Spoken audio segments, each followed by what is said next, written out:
Paz do Senhor, maninho, maninha.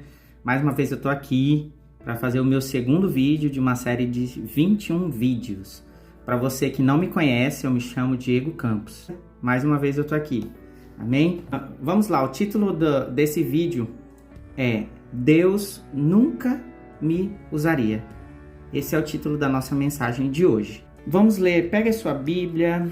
Você que tem Bíblia, você que não tem Bíblia, a gente vai passar aqui depois para vocês aqui na tela. A gente vai ler em 1 Samuel, o texto-chave é 1 Samuel, capítulo 22, versículo do 1 ao 4. Começa assim, o título da mensagem é Davi esconde-se na caverna de Adulão. Então, Davi retirou-se dali e se escapou para a caverna de Adulão. E ouviram-no os seus irmãos e toda a casa de seu pai, e desceram ali para ele. E ajuntou-se a ele todo homem que se achava em aperto, e todo homem endividado, e todo homem em espírito desgostoso. E ele se fez chefe deles, e eram com ele uns 400 homens.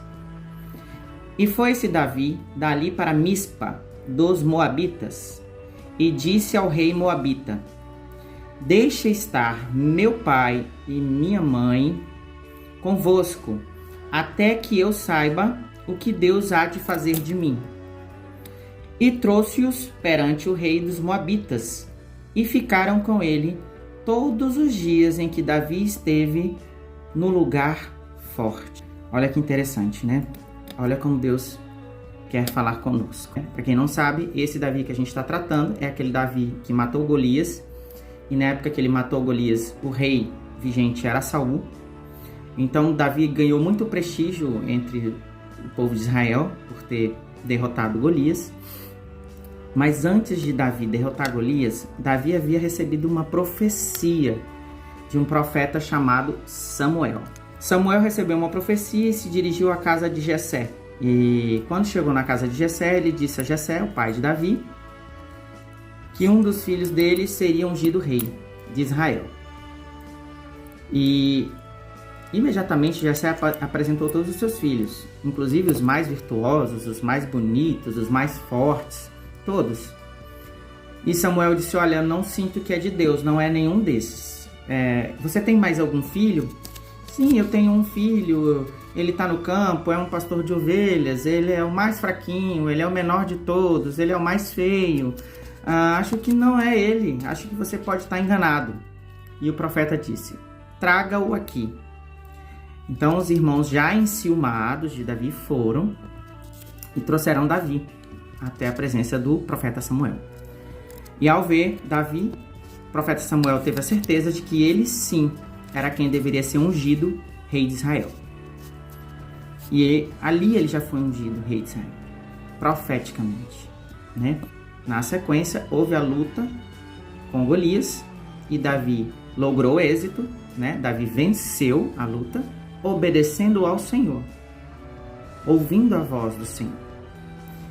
E por muito tempo ele ficou na presença do rei Saul, ali na corte, e o povo começou a gostar muito de Davi. Começou a se aproximar muito de Davi.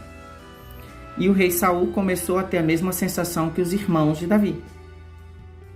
No início era apenas um ciúme, talvez, né? Não é assim que a Bíblia relata, eu estou falando com as minhas palavras.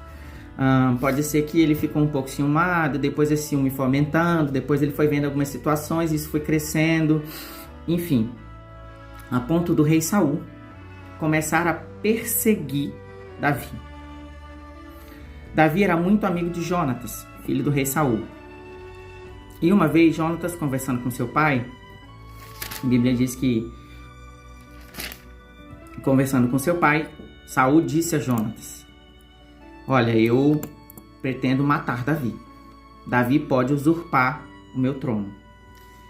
E Jonatas era muito fiel a Davi, eles tinham uma amizade muito bonita, muito sincera. Então Jonatas levou essa informação a Davi e disse a Davi, olha, Davi foge, né? Foge, não fica aqui. Ele vai te matar no fio da espada. Davi, mais uma vez, obedeceu ao alerta dado por alguém inspirado por Deus, se era um amigo, se alguém que ele confiava. Então é nesse momento que Davi se esconde na caverna de Adulão, ameaçado pelo rei Saul. Não diretamente, indiretamente. Mas é assim que Davi foge para a caverna de Adulão. Num momento de risco, num momento de perigo, num momento de impulso, Deus leva Davi a esconder-se na caverna de Adulão. A Bíblia fala que ele se escapou, né, na caverna de Adulão. E assim que Davi chegou na caverna de Adulão, como eu falei para vocês, no primeiro versículo do texto, que Davi escapou-se, né? Então a gente começa a observar o cenário de que cenário Davi vinha. Davi vinha de um cenário de perseguição, de um cenário de morte, de um cenário de traição, de um cenário de ingratidão, de um cenário ruim, tá? E o que é importante a gente observar? Deus não livrou Davi da perseguição. Deus esteve com Davi na perseguição. Deus providenciou o escape para Davi na perseguição. Então observe que Davi escapa durante a perseguição. E muitas vezes, meu querido, você pode estar vivendo uma situação dessa, de guerra, de conflito, de perseguição no seu trabalho, de mentira contra você, de calúnia contra você. Você pode estar vivendo um cenário de guerra dentro da sua casa, no seu casamento, com o seu filho. Você pode estar neste cenário, nessa situação. Mas o que eu tenho para te dizer é que Deus pode não ter te livrado da situação, mas Ele está contigo na situação. E às vezes você precisa apenas renunciar. Às vezes escapar é renunciar. Renunciar a algumas atitudes, renunciar a alguns costumes, renunciar a algumas amizades, renunciar a algumas coisas que a gente gosta para poder alcançar vitória. Observe também que a Davi não procurou ninguém. A Bíblia diz que todos quantos se achegaram a ele vieram, ajuntaram-se. E ajuntaram-se com Davi 400 homens.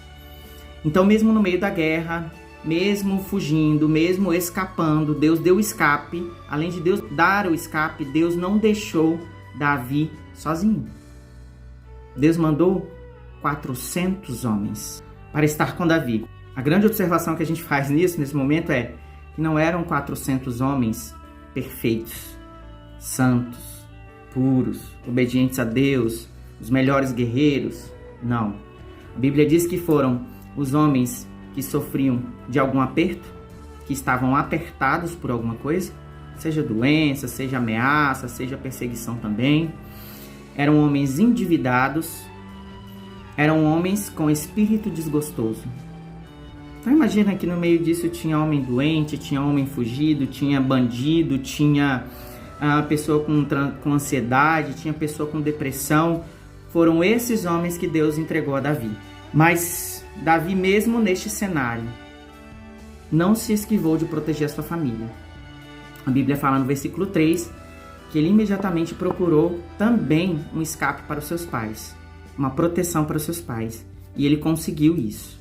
No último versículo 4, a gente observa que os pais de Davi permaneceram com o rei Moabita todos os dias enquanto ele esteve no lugar forte.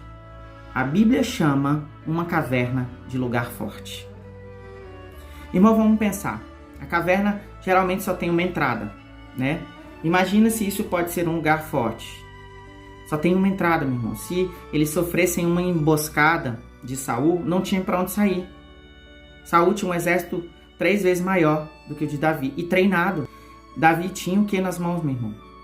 400 homens cheios de problema. Então, como que um lugar desse pode ser considerado lugar forte? Um lugar que pode desabar sobre eles, um lugar que pode ser fechado com pedras pelo rei Saul, um lugar que pode ser invadido pelo rei Saul e eles podem ser dizimados. Enfim, muita coisa podia acontecer nesse lugar. Então, quando a gente olha com os nossos olhos humanos, necessariamente não é um lugar forte. Não se trata de um lugar forte. Como é uma caverna, meu irmão? Você já foi numa caverna? A caverna geralmente ela é escura, ela é úmida, ela é fria. ela é sem vida, ela é solitária, ela é desconfortável, ela é silenciosa. Agora você imagina, irmão, 401 homens vivendo dentro de uma caverna, precisando comer, tomar banho, fazer suas necessidades fisiológicas, dormir, acordar em horários diferentes. Imagina como Davi teve que controlar tudo isso no meio do escape que o Senhor estava lhe dando. E aí eu fiquei pensando assim, meu Deus, como Davi conseguiu preparar esses homens para a guerra? Homens que não tinham nada, como eu e você, quando conhecemos o Senhor Jesus, ou como você hoje, que está conhecendo o Senhor Jesus através dessa palavra. Não tem nada para oferecer. Talvez você está me ouvindo e você está na mesma situação desses 400 homens. Endividado, depressivo, ansioso, desgostoso, abatido, apertado, em aperto. E o que Davi tinha nas mãos era isso, querido. E eu falei, meu Deus, como Davi chegou a tornar esses homens vitoriosos a ponto de serem chamados valentes de Davi. Eles foram chamados de valentes de Davi. A primeira coisa que Davi fez foi ressaltar e reafirmar para eles a promessa de Deus sobre a vida dele. O que Davi fez com isso? Davi deu um objetivo para eles. Davi deu um norte. Davi deu uma referência. É aqui que nós iremos chegar. Esses homens todos estavam perdidos, confusos, sem direção. Então Deus colocou eles e Davi utilizou essa primeira estratégia. Ressaltou e reafirmou a promessa de Deus sobre ele. Deus quer reafirmar e realçar a promessa dele sobre a tua vida. Se ele prometeu, creia, porque ele não é homem para que minta. O segundo ponto que Davi utilizou como estratégia foi: Davi mostrou para eles que a caverna era um lugar seguro. Olha só, diante de todo aquele cenário, frio, escura, silenciosa, sem vida, só uma entrada, só uma saída, podendo desabar a qualquer momento, Davi mostrou para eles que lá era um lugar seguro, que lá eles tinham que comer, que lá eles tinham que beber, que eles conseguiam viver lá. E mais importante, como Davi ensinou eles a fazer isso, irmão? Através da oração, através do contato direto com o Senhor, através do contato direto com Deus. A transformação só pode vir através do contato com o Senhor. Davi ensinou aqueles homens a dependerem de Deus. Tanto que nos versículos adiante, quando você vê esses homens entrarem em guerra, eles nunca entram em guerra sem apresentar diante do Senhor e sem o Senhor autorizar cada uma das batalhas. E o mais importante, não foi o que Davi gerou naqueles homens, foi o que Davi gerou em si mesmo. Davi voltou às suas origens. Agora, Davi se tornava um pastor novamente, não de ovelhas, de homens. E ali, meu querido, era terreno seguro para ele. Ele sabia tudo. Davi já tinha matado um urso e um leão para proteger o seu rebanho. O que ele não seria capaz de fazer para proteger aqueles homens? E através da segurança do seu chamado, Davi tornou aqueles homens em homens seguros, em homens tementes a Deus, em homens que tinham um objetivo, em homens que tinham certeza de onde eles queriam chegar. E hoje você deve estar se perguntando assim: meu Deus, Deus nunca me usaria. Eu estou na mesma situação desse grupo aí dos 400. Eu nem sei falar em público. Ô, Diego, eu não sei nem gravar um vídeo desse. Eu não sei nem que igreja procurar. Não sei nem por onde começar. Eu só sei que eu estou nesse grupo dos 400 e eu preciso de ajuda. Eu vou te dar 5 sinais de que Deus quer te usar. 5 sinais para você observar que Deus quer te usar, independente de você estar no grupo dos 400 ou não, porque Deus é expert em transformar esse grupo. Deus transformou esse grupo de Davi em valentes de Davi. Os homens apertados, os homens endividados, os homens desgostosos se tornaram os valentes de Davi. Observe as 5 sinais de que Deus quer te usar. O primeiro sinal é: você não se sente capaz. E aí? Você não se sente capaz? Segundo sinal: você passa por desertos ou provações. Qual era o deserto daquele povo, minha gente? Viver dentro de uma caverna. Qual tem sido a sua caverna, irmão, irmã? Qual é a sua caverna? Qual é o seu lugar de refúgio? Qual é o seu lugar de escape?